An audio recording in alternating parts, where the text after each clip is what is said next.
नमस्कार विद्यार्थी मित्रांनो, स्वागत आहे तुमचं मराठी लेक्चरवाली या आपल्या चॅनेलवर। मित्रांनो, आपण चौरसाबद्दल शिकलो, ज्याच्या चारही बाजू सारख्या असतात। पण आज आपण अशा चौकोनाबद्दल शिकणार आहोत, ज्याच्या चारही बाजू तर सारख्या असतातच, पण त्याचे कोन काटकोन नसतात। होय, आज आपण शिकणार आहोत समभुज चौकोन। 5वी आणि 8वीच्या स्कॉलरशिप परीक्षेत याच्या कर्णावर आधारित प्रश्न नेहमीच विचारले जातात आणि मुले तिथंच चुकतात। क्षेत्रफळ काढण्याची 10 अतिशय महत्त्वाची उदाहरणे सोप्या पद्धतीने पूर्ण सोडवणार आहोत। तर विद्यार्थी मित्रांनो, व्हिडिओ शेवटपर्यंत नक्की पहा। तर पहिल्यांदा समजून घेऊया की समभुज चौकोन म्हणजे काय। बघा, ज्या चौकोनाच्या चारही बाजू काय असतात रे, समान लांबीच्या असतात, त्याला आपण काय म्हणायचे, समभुज चौकोन। लक्षात आलं का? त्यासोबतच ह्याचे समोरासमोरील कोन काय असतात रे, सारखे असतात। काय असतात रे, समोरासमोरील कोन सारखे असतात। आणि ह्याचे जे काही हे कर्ण आहेत, हे कर्ण एकमेकांना कशामध्ये रे, काटकोनमध्ये दुभागतात। काय होतात रे, काटकोनमध्ये दुभागतात। लक्षात आलं का? आता बघा, हे काय आहेत रे, ह्या त्याच्या बाजू आहेत। काय आहेत रे, हे त्याच्या बाजू। लक्षात आलं का? ह्याच समभुज चौकोनाची बाजू। त्यासोबतच हे दोन आहेत कर्ण। लक्षात आलं का? ज्याला आपण काय म्हणतो इंग्रजीमध्ये डायगोनल्स। यावरून मी काय म्हणते बघा, हा जो काही आडवा कर्ण आहे त्याला म्हणते हा D1 आणि जो काही उभा कर्ण आहे ह्याला म्हणते मी D2। लक्षात आलं काय विद्यार्थी मित्रांनो? आता समभुज चौकोनाच्या चारही बाजू कशा असतात रे, चौरसासारख्या समान, म्हणून ह्याचंही सूत्र आहे। तर ते काय आहे बघा, तर आता ही जी काही बाजू आहे त्याला मी यल म्हणलं। काय म्हणलं बघा, यल। लक्षात आलं का? म्हणजे त्याच्या चारही बाजू। तर बघा विद्यार्थी मित्रांनो, ह्याचं काय आहे बघा, परिमिती बरोबर काय येणार आहे बघा, परिमिती बरोबर काय येणार आहे, 4 गुणिले इथं सुद्धा काय येणार आहे, बाजू, 4 गुणिले बाजू। लक्षात आलं का? आणि बाजूला मी काय म्हणले, यल। लक्षात आलं का? त्यासोबतच आता आपल्याला काढायचं आहे समभुज चौकोनाचे क्षेत्रफळ। काय करायचे, समभुज चौकोनाचे क्षेत्रफळ बरोबर। आता बघा, समभुज चौकोनाचे क्षेत्रफळ हे त्याच्या दोन कर्णाच्या लांबीवर अवलंबून असते। लक्षात आलं का? पहिला कर्ण आपण D1 मानला आहे, दुसरा कर्ण हा D2 मानला, तर त्याचं सूत्र पुढील प्रमाण होतं। काय होतं बघा, 1/2 गुणिले D1 गुणिले D2। हे काय आहेत लक्षात आलं ना, कर्ण आहेत। लक्षात आलं का? तर बघा, चला पहिल्यांदा आपण काय करूया, जी काही पहिली 5 उदाहरणं आहेत ही परिमितीची आहेत आणि त्यानंतरची क्षेत्रफळाची। चला उदाहरण पाहूया। एका समभुज चौकोनाची बाजू 13 सेंटीमीटर आहे, तर त्याची परिमिती काढा। चला, सूत्र काय आहे रे परिमितीचं, तर परिमितीचं सूत्र आहे बघा 4 गुणिले बाजू। काय आहे बघा, 4 गुणिले बाजू। चला, बाजू किती आहे बघा, 13, म्हणजेच काय येणार आहे, 13 चोक 52 सेंटीमीटर। म्हणजेच त्या समभुज चौकोनाची जी काही परिमिती आहे ती किती आली रे, 52 सेंटीमीटर। लक्षात आलं का? त्यासोबतच प्रश्न दुसरा बघा, एका समभुज चौकोनाकृती जागेची परिमिती 80 मीटर आहे, तर त्या जागेची एका बाजूची लांबी किती असेल? आता बघा विद्यार्थी मित्रांनो, आपल्याला काय दिले, परिमिती दिली आहे आणि त्यावरून आपल्याला बाजू काढायची। लक्षात आलं का? चला, सूत्र काय आहे बघा, परिमिती बरोबर 4 गुणिले बाजू। परिमिती किती आहे बघा, परिमिती आहे 80 बरोबर 4 गुणिले बाजू। चला, बाजू काढण्यासाठी गुणाकारामध्ये असणारा 4 इकडे पाठवला, तर काय येणार आहे बघा, 80/4 बरोबर बाजू। चला, 4ने जर भाग दिला तर काय येणार आहे, 4 1 4, 4 2 8 आणि हा 0। लक्षात आलं का? बाजू किती आली बघा, 20 मीटर। काय आली बघा, जी काही बाजू आली ती किती आली, 20 मीटर। लक्षात आलं का विद्यार्थी मित्रांनो? त्यासोबतच पुढील उदाहरण आहे बघा, एका समभुज चौकोनाची बाजू 15 सेंटीमीटर आहे। अशा आकाराच्या 3 चौकटींना चारही बाजूनी रंगीत रिबीन लावण्यासाठी एकूण किती रिबीन लागेल? काय सांगितलं बघा, ही जी काही समभुज चौकोनाची बाजू किती आहे रे, तर ते आहे 15 सेंटीमीटर. आणि आपल्याला काय करायचे की ती चारही बाजूंना रंगीत रिबीन लावण्यासाठी आपल्याला किती रिबीन लागेल हे सांगायचं आहे. लक्षात आलं का. आणि अशी चौकटी किती आहेत रे, 3. म्हणजेच पहिल्यांदा आपल्याला काय करावी लागेल, समभुज चौकोनाची परिमिती काढावी लागेल. बघा परिमितीची सूत्र काय आहे, परिमिती बरोबर 4 गुणिले बाजू. काय आहे बघा, 4 गुणिले बाजू. आता बाजू किती आहे रे, 15. म्हणजेच काय ना रे, 15 चोक 60. 15 चोक 60 सेंटीमीटर. किती आली, 15 चोक 60 सेंटीमीटर. त्या समभुज चौकोनाची परिमिती आली 60 सेंटीमीटर. अशा किती आहेत रे, 3 चौकटी आहेत. म्हणजेच आपल्याला एकूण रिबीन काढायचे. तर बघा विद्यार्थी मित्रांनो, एकूण रिबिनीसाठी मी काय केलं, जे काही 3 चौकटी गुणिले जी काही समभुज चौकोनाची परिमिती ह्याला गुणलं तर काय येणार आहे बघा, 6 18 म्हणजे 60 गुणिले 3 किती आले रे, 180 सेंटीमीटर. किती आले, 180 सेंटीमीटर. म्हणजेच विद्यार्थी मित्रांनो आपल्याला किती एकूण रिबीन लागेल रे, तर एकूण 180 सेंटीमीटर लांबीची रिबीन लागेल. त्यासोबतच आता जो काही पुढील प्रश्न आहे तो काय आहे बघा, एका समभुज चौकोनाचे कर्ण अनुक्रमे 12 सेंटीमीटर आणि 16 सेंटीमीटर आहे, तर त्याची परिमिती काढा. तर विद्यार्थी मित्रांनो हा प्रश्न खूप महत्त्वाचा आहे. परिमितीसाठी आपल्याला काय पाहिजेत रे, की ह्या परिमिती काढण्यासाठी आपल्याला पाहिजेत बाजू. आणि इथे दिलेले आहेत चौकोनाचे कर्ण, एक दिला आहे 12 आणि दुसरा दिला आहे 16. लक्षात आलं का. आता बघा आपल्याला काय माहिती रे, हा जो काही समभुज चौकोनाचे हे जे काही कर्ण आहेत हे एकमेकांना कशामध्ये दुभागतात रे, तर काटकोनात दुभागतात. लक्षात आलं का. म्हणजेच ह्या ज्या काही काटकोन करणाऱ्या बाजू ह्या कशा असतील रे, हा जो काही कर्ण आहे ह्या कर्णाच्या कशा असतील रे, अर्ध्या असतील. कशा असतील, अर्ध्या. लक्षात आलं का. आपल्याला 2 कर्ण दिले, पहिला दिला 12 सेंटीमीटर, दुसरा दिला 16 सेंटीमीटर. म्हणून ह्यावरून आपण काय करू शकतो बघा, काटकोन करणाऱ्या बाजू काढू शकतो. लक्षात आलं का. म्हणजेच बघा विद्यार्थी मित्रांनो, पहिला आहे 12. लक्षात आलं का. 12/2. का घेतलं मी हे 12/2, कारण मी काय सांगितलं, हे जे काही काटकोन करणाऱ्या बाजू ह्या कर्णाच्या कशा असतात रे, अर्ध्या असते. लक्षात आलं का. जर मी हे झालं पहिल्या कर्णाबद्दल, जर मी ह्याला भाग दिला तर काय येणार आहे, बेके बे बेसक 12. म्हणजेच ते किती आलं रे, 6 सेमी. काय आलं बघा, 6 सेमी. लक्षात आलं का. ही झाली पहिली बाजू. त्यासोबतच मी काय म्हणलं रे, दुसरी बाजू काढण्यासाठी मी घेतला दुसरा कर्ण, तो किती आहे रे, 16. 16/2 कशा असतात रे, कर्णाच्या निम्म्या. म्हणून मी काय घेतलं, छेद 2. चला ह्यानंही गुणूया, बेके बे 82/16. म्हणजे दुसरी बाजू किती आली रे, 8 सेमी. किती आली, 8 सेमी. आता आपल्याला काय करायचं आहे बघा, पायथागोरस सिद्धांतानुसार आपल्याला काय करायचे रे, की पहिल्यांदा काढायची बाजू. लक्षात आलं का. म्हणजेच हे तर काय येणार आहे बघा, पायथागोरस सिद्धांतानुसार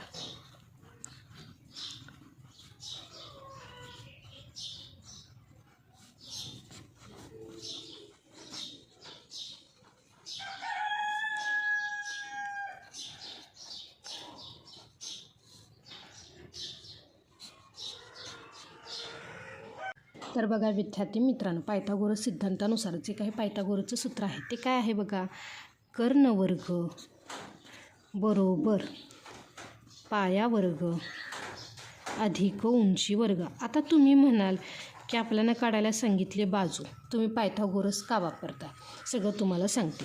बघा आपण काय म्हणतो बघा, हे काय आहे, ह्या आहे समभुज चौकोन. काय आहे बघा, हा समभुज चौकोन. लक्षात आलं का. त्याचे हे 2 काय आहेत रे, हे 2 कर्ण. एक कर्ण किती आहे, एक आहे 12, एक आहे 16. लक्षात आलं का. आता आपण काय म्हणलं, हे जे काही काटकोन करणाऱ्या बाजू ह्या कशा असतात रे, हा जो काही कर्णाच्या अर्ध्या असते. लक्षात आलं का. म्हणजे त्यातील एक झाली 6, दुसरी झाली 8. तर आता आपल्याला ही बाजू निघू शकते. म्हणजेच हा जो काही त्रिकोण आहे हा कसा झाला रे, हा आहे काटकोन. लक्षात आलं का. ह्यावरून ही जी काही बाजू आहे ही मी काढू शकते. म्हणजे हा काय झाला रे, हा काटकोन त्रिकोणाचा हा झाला कर्ण. लक्षात आलं का. जर मी कर्ण काढला तर मला काय होऊ शकते रे, ह्या समभुज चौकोनाची बाजू निघू शकते. लक्षात आलं काय विद्यार्थी मित्रांनो? चला आता बघा, एक बाजू म्हणजे पाया मी काय म्हणला रे, तर पाया 8 मानला आणि ही उंची 6 मानली. चला किंमत ठेवूया. तर काय आहे बघा, तर पाया मानला मी 8 म्हणजे 8चा वर्ग अधिक उंची मानली 6चा वर्ग. लक्षात आलं का? पाया किंवा उंची ह्या काय असतात रे, काटकोन त्रिकोणाच्या 2 बाजू. लक्षात आलं का? लगतच्या. म्हणजेच 8चा वर्ग किती येतो रे, 8चा वर्ग येतो 64 अधिक 6चा वर्ग येतो 36. चला ह्या दोघांची जर बेरीज केली तर काय आली, 6 अधिक 4 काय झाले 10 0 हातचाला 1. बघा 6 अधिक 3 9, 9 अधिक 1 10. म्हणजेच विद्यार्थी मित्रांनो आता बघा, हा जो काही कर्ण आहे हा कर्ण वर्ग किती आला रे, 100. आता बघा जर मी काय घेतलं रे, दोन्ही बाजूंचं वर्गमूळ घेतलं तर काय येणार आहे बघा, कर्ण बरोबर 100चं वर्गमूळ किती येतं रे, 10. म्हणजेच विद्यार्थी मित्रांनो पाया झाला 8, उंची झाली 6 आणि इथं काय आला रे, कर्ण आला 10. म्हणजेच विद्यार्थी मित्रांनो हा जो काही समभुज चौकोनाची जी काही बाजू आली ती किती आली रे, 10. लक्षात आलं का? यावरून काय करू शकतो, आता आपल्याला बाजू कळाली तर आपण परिमिती काढू शकतो. लक्षात आलं का? चला आता काय करायची, परिमिती काढायची. म्हणजेच काय ना रे बघा, परिमिती बरोबर काय आहे परिमितीचं सूत्र, तर परिमितीचं सूत्र आहे बघा 4 गुणिले बाजू. 4 गुणिले बाजू. चला बाजू किती आली रे, बाजू आली 10. लक्षात आलं का? तर बघा विद्यार्थी मित्रांनो 4 गुणिले 10 हा जो काही कर्ण 10 आहे हीच काय आहे आपली बाजू. लक्षात आलं का? ह्यामध्ये कन्फ्यूज व्हायचं नाही. लक्षात आलं का? तर बघा 10 चोक 40 म्हणजेच विद्यार्थी मित्रांनो त्या समभुज चौकोनाची परिमिती किती आली रे, 40 सेमी. किती आली, 40 सेमी. लक्षात आलं का? जर हे उदाहरण तुम्हाला समजलं नसेल तर पुन्हा एकदा काय करा, व्हिडिओ पॉज करून बघा, तुम्हाला समजेल. आणि जर समजलं नसेल तर पुढचंही गणित तशाच पद्धतीचं आहे ते सोडवून पाहूया. बघा विद्यार्थी मित्रांनो काय आहे बघा, एका समभुज चौकोनाचे कर्ण अनुक्रमे 10 सेमी आणि 24 सेमी आहे. तर त्या चौकोनाची परिमिती काढा. आता पहिल्यांदा मी तिथे आकृती काढली नव्हती तर इथे आकृती काढून तुम्हाला सांगते. बघा विद्यार्थी मित्रांनो हे काय आहेत रे, तर हा आहे समभुज चौकोन. लक्षात आलं का? त्याचा एक कर्ण काय सांगितला आहे, तर हा कर्ण आहे 10 सेमी. काय आहे बघा, हा जो काही कर्ण आहे हा आहे 10 सेमी, हा कर्ण आहे 24 सेमी. काय आहे 24 सेमी. लक्षात आलं का?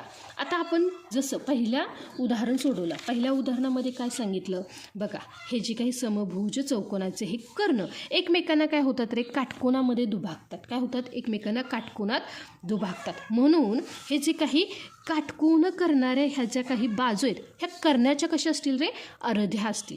बघा आता हे जे काही 24 आहेत, 24चे अर्धे काय होईल रे, तर 24चा अर्धा भाग होतो 12. 10चा निम्मा भाग किती होतो रे, 5. हेच मी पहिल्या ह्याच्यात सांगितलं. लक्षात आलं का? यावरून बघा जे काही पहिलं कर्णाचे अर्धे भाग, पहिला कर्ण किती आहे रे, 10/2 म्हणजेच काय येणार रे, बेके बे बे पंचे 10 म्हणजे किती आला रे, 5 सेमी. किती आला, 5 सेमी. लक्षात आलं का? आता बघा इथे मी पूर्ण दिलता कर्ण 10. आता इथे बघा जो काही हा 10 आहे ह्याचं निम्म किती आले रे, हा 5. हा काय आहे रे, हा पूर्ण कर्ण आहे. लक्षात आलं का? त्याचा हा जो काही निम्मा भाग आहे बघा, हा जो काही हा पूर्ण कर्ण 10 आणि हा काय आला रे, 5. लक्षात आलं का? तसंच जो काही दुसरा कर्ण आहे तो किती आहे रे, हा पूर्ण 24. 24/2 काय येणार रे, बेके बे बे दुने 4. तो किती आला रे, 12 सेमी. किती आला बघा विद्यार्थी मित्रांनो, 12 सेमी. बघा विद्यार्थी मित्रांनो काटकोन करणारी जी काही दुसरी बाजू कर्णाच्या निम्मी ती किती आली रे, तर ती आली 12. किती आली बघा विद्यार्थी मित्रांनो, 12. 24च्या निम्मे 12, 10च्या निम्मे 5. आता बघा विद्यार्थी मित्रांनो हा काय झाला रे, हा झाला काटकोन त्रिकोण. लक्षात आलं का? हा काय झाला, काटकोन त्रिकोण. आपल्याला काय करायची, चौकोनाची परिमिती काढायची, पण आपल्याला बाजू दिलेली नाही आहे. जर विद्यार्थी मित्रांनो आपल्याला ही बाजू मिळाली तर आपल्याला चौकोनाची परिमिती नक्कीच काढता येऊ शकते. तर बघा विद्यार्थी मित्रांनो हे काटकोन करणाऱ्या बाजू झाला म्हणजे हा काय झाला रे, हा झाला ह्या काटकोन त्रिकोणाचा कर्ण. लक्षात आलं का? म्हणून इथे काय करायचं रे, पायथागोरस वापरायचे. काय करायचे, पायथागोरस वापरायचे. चला वापरूया आणि त्यानुसार हा कर्ण काढूया. पायथागोरस सिद्धांतानुसार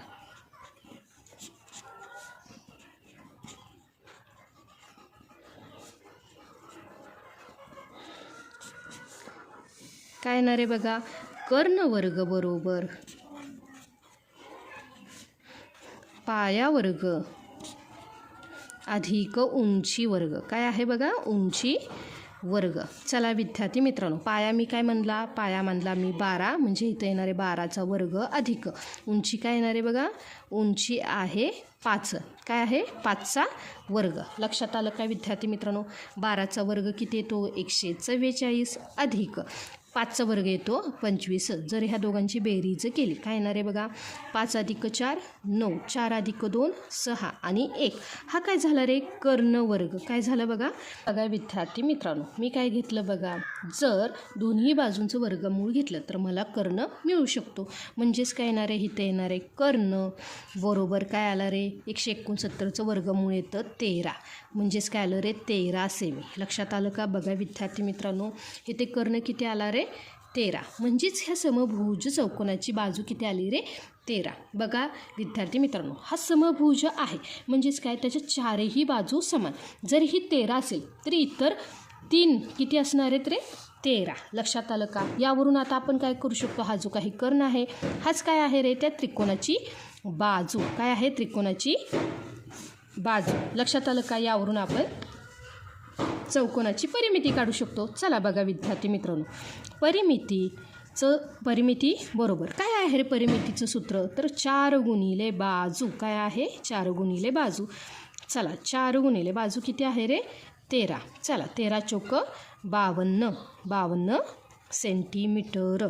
तर विद्यार्थी मित्रांनो, तर चौकोनाची परिमिती किती आहे रे, 52 सेंटीमीटर. आणि विद्यार्थी मित्रांनो, अशी जी काही उदाहरणे येतात, जसं आपण प्रश्न 4 पाहिला किंवा प्रश्न 5 पाहिला, हे येतात स्कॉलरशिपमध्ये. लक्षात आलं का विद्यार्थी मित्रांनो. ही झाली परिमितीची उदाहरणं. लक्षात आलं का. आता इथून पुढची उदाहरणं आहेत, ही आहेत समभुज चौकोनाचे क्षेत्रफळ कसं काढायचं त्याचे. लक्षात आलं का. चला आता पुढील प्रश्न काय आहे बघा, की एका समभुज चौकोनाचे कर्ण अनुक्रमे 8 सेमी आणि 10 सेमी आहेत, तर त्याचे क्षेत्रफळ काढा. काय आहे रे क्षेत्रफळ काढण्याचे सूत्र, तर क्षेत्रफळ काढायचं जे काही सूत्र आहे ते आहे बघा, 1/2 गुणिले D1 गुणिले D2. आता हे काय आहेत, हा आहे कर्ण पहिला आणि हा काय आहे रे, कर्ण दुसरा. चला कर्ण किती आहेत, 8 आणि 10 सेमी. चला किंमत ठेवूया, 1/2 गुणिले 8 गुणिले 10. लक्षात आलं का. 2 जर 8ला भागलं तर काय येणार आहे, 2 बे चौक 8. लक्षात आलं का. काय राहिलं बघा, 4 गुणिले 10. काय राहिलं, 4 गुणिले 10. यावरून क्षेत्रफळ काय येईल बघा विद्यार्थी मित्रांनो, तर क्षेत्रफळ येईल 10 चौक 40. आणि जेव्हाही आपण क्षेत्रफळ काढतो तेव्हा क्षेत्रफळाचं एकक लिहायला विसरायचं नाही. काय आहे बघा, 40. इथे आहे सेंटीमीटर, म्हणजे इथं येणार आहे चौरस सेंटीमीटर, चौसेमी. लक्षात आलं का. चला पुढील उदाहरण काय आहे बघा, एका समभुज चौकोनाकृती पट्टीचे कर्ण 14 सेमी आणि 20 सेमी आहेत, तर त्या पट्टीचे क्षेत्रफळ किती. चला सूत्र काय आहे बघा, क्षेत्रफळ बरोबर 1/2. क्षेत्रफळ बरोबर 1/2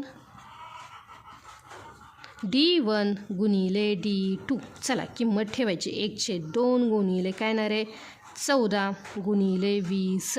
चला काय येणार आहे, 2 बे 7 14. 7 2 जर भाग लावलं तर इथं उत्तर आलं 7. म्हणजेच काय येणार आहे, 7 गुणिले 20. यावरून जे काही ह्यांचा गुणाकार केला तर आपल्याला क्षेत्रफळ मिळून जाईल. काय येणार आहे बघा, 7 गुणिले 0 0, 7 दुने 14. आणि जेव्हाही क्षेत्रफळ काढतो तेव्हा आपल्याला काय करायचं, क्षेत्रफळाचे एकक लिहायचे चौरस सेंटीमीटर. लक्षात आलं का. चला आता जे काही पुढील उदाहरण आहे ते पाहूया. एका समभुज चौकोनाचे क्षेत्रफळ 96 चौरस सेंटीमीटर असून त्याचा एक कर्ण 12 सेंटीमीटर आहे, तर दुसऱ्या कर्णाची आपल्याला काय करायचे, लांबी काढायची. लक्षात आलं का. चला जे काही सूत्र आहे ते लिहून घेऊया. काय येणार आहे बघा, क्षेत्रफळ बरोबर 1/2 गुणिले D1 गुणिले D2. चला विद्यार्थी मित्रांनो, आपल्याला दुसऱ्या कर्णाची लांबी काढायची. म्हणजे काय करायचं आहे, हे जे काही क्षेत्रफळ आहे ते किती आहे रे, 96 चौरस मीटर. त्यासोबतच 1/2 गुणिले D1 किती आहे रे, एक कर्ण आहे 12 सेंटीमीटर. तर दुसरा आपल्याला काढायचा आहे म्हणून D2 आहे तसाच. जर विद्यार्थी मित्रांनो मी काय केलं रे, 2 ने 12ला भागलं तर काय येणार आहे बघा, 96 आहे तसेच 2 एक्के 2, 2 सक्क 12. म्हणजेच काय राहिलं बघा, 6 गुणिले D2. इथं काय राहिलं बघा, 6 गुणिले D2. D2 म्हणजे काय आहे, दुसरा कर्ण. डी म्हणजे डायगोनल्स. लक्षात आलं का, इंग्रजीमध्ये कर्णाला डायगोनल्स म्हणतात आहे ना.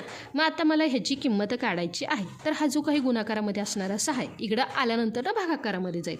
म्हणजेच काय येणार आहे बघा, 96 छेदामध्ये 6 आणि इथं राहिला D2. जर मी काय केलं रे, 6नं भाग दिला तर काय येणार आहे बघा, 6 एक्के 6. लक्षात आलं का. त्यासोबतच 6 एक्के 6, 9तून 6 गेले उरले 3, 6 6 36. म्हणजेच जो काही D2 दुसरा कर्ण आहे तो किती आला रे, 16 सेंटीमीटर. काय आला, 16 सेंटीमीटर. लक्षात आलं का विद्यार्थी मित्रांनो. आपण काय केलं बघा, जे काही क्षेत्रफळाचं सूत्र आहे ते लिहून आपण दुसऱ्या कर्णाची काय केली रे, लांबी काढली. लक्षात आलं का. आता जे काही पुढील उदाहरण आहे ते काय आहे बघा, एका समभुज चौकोनाचे क्षेत्रफळ 150 चौरस मीटर आहे. जर त्याचा एक कर्ण 20 सेंटीमीटर असेल तर दुसऱ्या कर्णाची लांबी किती. जसं आपण आत्ताच उदाहरण सोडवलं तशाच पद्धतीने हे उदाहरण सोडवायचे. म्हणजेच काय, क्षेत्रफळाचं सूत्र लिहायचं आहे. काय आहे बघा, क्षेत्रफळ बरोबर 1/2 गुणिले D1 गुणिले D2. क्षेत्रफळ किती आहे बघा, 150 म्हणजे 150. 1/2 गुणिले कर्ण किती आहे रे, 20. त्यासोबतच दुसरा कर्ण आहे तसंच तो आपल्याला काढायचा आहे. जर मी 2 ने 20ला भागलं तर काय येणार आहे बघा, तर बघा 150 बरोबर 2 एक्के 2, 2 एक्के 2 आणि हा 0. म्हणजेच काय आलं रे, 10 गुणिले D2. चला मला काय करायचं आहे, हा दुसरा कर्ण काढायचा आहे. गुणाकारामध्ये असणारा 10 इकडे गेल्यानंतर काय होईल रे, भागाकारामध्ये. म्हणजे 150/10. इथे काय राहिला, D2. जर मी काय केलं रे, भाग दिला तर काय ना रे, हा 0ला हा 0 गेला, 15/1. म्हणजेच इथं काय राहिलं रे, 15. किती राहिले, 15. लक्षात आलं का. म्हणजेच विद्यार्थी मित्रांनो जो काही दुसरा कर्ण आहे तो किती आला रे, 15 मीटर. किती आला, 15 मीटर. विद्यार्थी मित्रांनो आता पुढील गणित काय आहे बघा, एका समभुज चौकोनाची बाजू 5 सेमी असून त्याचा एक कर्ण 6 सेंटीमीटर आहे. तर त्याचे क्षेत्रफळ काढा. पहिल्यांदा आपण आकृती काढून घेऊया. काय आहे बघा, हा आहे समभुज चौकोन. आता बघा विद्यार्थी मित्रांनो हे थोडंसं आता आकृती काढताना हे झालं बघा की त्याची बाजू किती सांगितली आहे. तर बाजू दिली ही 5 सेंटीमीटर. किती दिली, बाजू दिली 5 सेंटीमीटर. आता बघा एक कर्ण दिला आहे तो किती आहे रे, तर तो मानला मी, हा जो काही उभा कर्ण आहे हा मानला मी 6 सेंटीमीटर. काय मानला रे, 6 सेंटीमीटर. तर आपल्याला काय करायचं आहे, त्याचं क्षेत्रफळ काढायचं आहे. आता बघा क्षेत्रफळासाठी आपल्याला दोन्ही कर्ण आहेत हे माहिती असावे लागतं. लक्षात आलं का. आता आपल्याला एक बाजू माहिती आहे आणि हा एकच कर्ण माहिती आहे. तर ह्या एका कर्णावरून आपण ह्या दुसऱ्या कर्णाची किंमत काढू शकतो. लक्षात आलं का. आता बघा हा जो काही कर्ण आहे हा कर्णाचा अर्धा भाग मी जर घेतला तर तो किती येईल बघा. तर बघा कर्णाचा जो काही अर्धा भाग म्हणजेच काय येणार आहे 6/2. काय येणार आहे 2 एक्के 2, 2 त्रिक 6. म्हणजेच ही काय आलं रे 3 सेमी. म्हणजेच विद्यार्थी मित्रांनो बघा समभुज चौकोनाची बाजू आली 5, त्यासोबतच ही बाजू आली 3. ही बाजू किती आली रे 3. लक्षात आलं का. जसं मगाशी आपण 4थ्या आणि 5व्या उदाहरणामध्ये पाहिलं. आता बघा ही आली 3, हे आहे 5 आणि आपल्याला आता काय करायची, ही बाजू काढायची. मग त्यासाठी पहिल्यांदा आपल्याला कर्ण मिळायला हवा. लक्षात आलं का. यावरून आता मला काय करायचं बघा, ही जे काही किमती आहेत ह्या मी पायथागोरस प्रमेयानुसार काढू शकते. लक्षात आलं का. तर बघा विद्यार्थी मित्रांनो पायथागोरस प्रमेयानुसार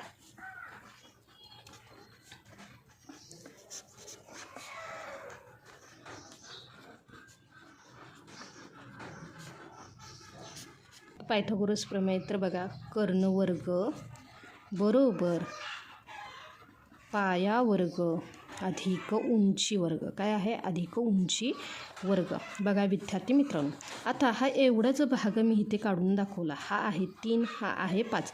म्हणजे इथं आपल्याला काढायचा ह्या पाया. लक्षात आलं का? ह्या काय आहेत रे? काटकोन करणाऱ्या दोन लगतच्या बाजू. लक्षात आलं का? पाया वर्ग अधिक उंची वर्ग. लक्षात आलं का? म्हणजे ही काय आहे रे? बाजू, दोन बाजू आहेत. लक्षात आलं का? यावरून बघा, कर्ण मी म्हणला 5, म्हणजे इथं आला 5चा वर्ग बरोबर पाया वर्ग. म्हणजे ती काय आहे रे? काटकोन त्रिकोणाची एक बाजू अधिक उंची किती मानली मी? 3चा वर्ग. तर बघा विद्यार्थी मित्रांनो, 5चा वर्ग येतो 25. आपल्याला पाया वर्ग काढायचा, म्हणजे पाया काढायचा. पाया किती आला रे? पाया वर्ग अधिक 3चा वर्ग किती आला? 9. पाया काढण्यासाठी मी अधिक 9 इकडे पाठवले, तर काय होईल रे? वजा, म्हणजे 25 वजा 9 बरोबर काय आले रे? पाया वर्ग. काय आले? पाया वर्ग. 25मधून 9 गेले, उरले 16. बघा विद्यार्थी मित्रांनो, पण मला पाया भेटला का? हा आहे पाया वर्ग. जर मला पाया काढायचा असेल तर मी दोन्ही बाजूंचं वर्गमूळ घेतलं, तर इथं काय येणार आहे बघा? इथं येणार आहे 4. म्हणजेच पाया किती झाला रे? तर झाला 4. यावरून मी काय म्हणू शकते? ही जी काही काटकोन त्रिकोणाची जी काही दुसरी बाजू आहे ती काय आहे रे? तर ती मी मानली की 4 सेमी. किती मानली बघा? 4 सेमी. म्हणजे ही बाजू आली किती रे? तर ही बाजू आली 4. लक्षात आलं का? ही बाजू किती आली रे? 4. यावरून मी काय म्हणलं रे? की जी काही बाजू 4 सेंटीमीटर आली, ही 4 असेल तर ह्याच्या दुप्पट काय असणार आहे? दुसरा कर्ण. लक्षात आलं का? म्हणजे बघा, दुसरा कर्ण बरोबर काय येणार आहे बघा? हा काय आहे दुसरा कर्ण? D2 बरोबर 2 गुणिले 4. कशावरनं मानलं? कारण मी काय केलं? ही बाजू 3 आहे, हे 5 आहे, तर ही बाजू काढून घेतली. ती किती आली रे? 4. म्हणून इथं आलं 4. 4 दुने किती झाले रे? 8 सेमी. किती झाले बघा? 8 सेमी. आता बघा विद्यार्थी मित्रांनो, आपल्याला काय झालं रे?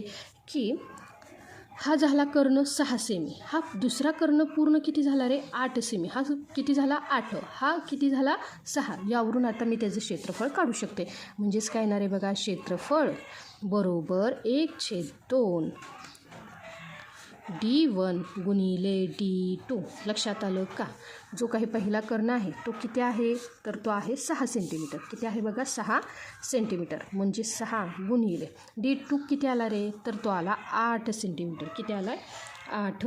आणि जर मी दोन्ही भाग दिला तर काय येणार आहे? बेके बे बेत्रिक 6. म्हणजेच काय आलं? 3 गुणिले 8. 8 त्रिक 24 चौरस सेंटीमीटर. काय आलं? चौरस सेंटीमीटर. म्हणजेच विद्यार्थी मित्रांनो, जो काही हा समभुज चौकोनाचे क्षेत्रफळ किती आलं रे? 24 चौरस सेंटीमीटर. तर विद्यार्थी मित्रांनो, आज आपण हा जो काही समभुज चौकोनाचे काय केले बघा? हे जे काही परिमिती आणि विशेषतः जे काही कर्णावर आधारित क्षेत्रफळांची गणिते कशी सोडवायची ते पूर्ण स्पष्टीकरणासह पाहिले. हा भाग स्कॉलरशिप परीक्षेसाठी खूप महत्त्वाचा आहे, त्यामुळे याचा सराव नक्की करा. आता या मालिकेचा जो काही पुढील भाग आहे ह्यामध्ये आपण पाहणार आहोत आयत. लक्षात आलं का? जर तुम्हाला हा व्हिडिओ सोपा आणि उपयुक्त वाटला असेल तर व्हिडिओला लाईक करा, तुमच्या मित्रमैत्रिणींना शेअर करा आणि चॅनलला सबस्क्राईब करायला विसरू नका. भेटूया पुढच्या भागात. तोपर्यंत धन्यवाद.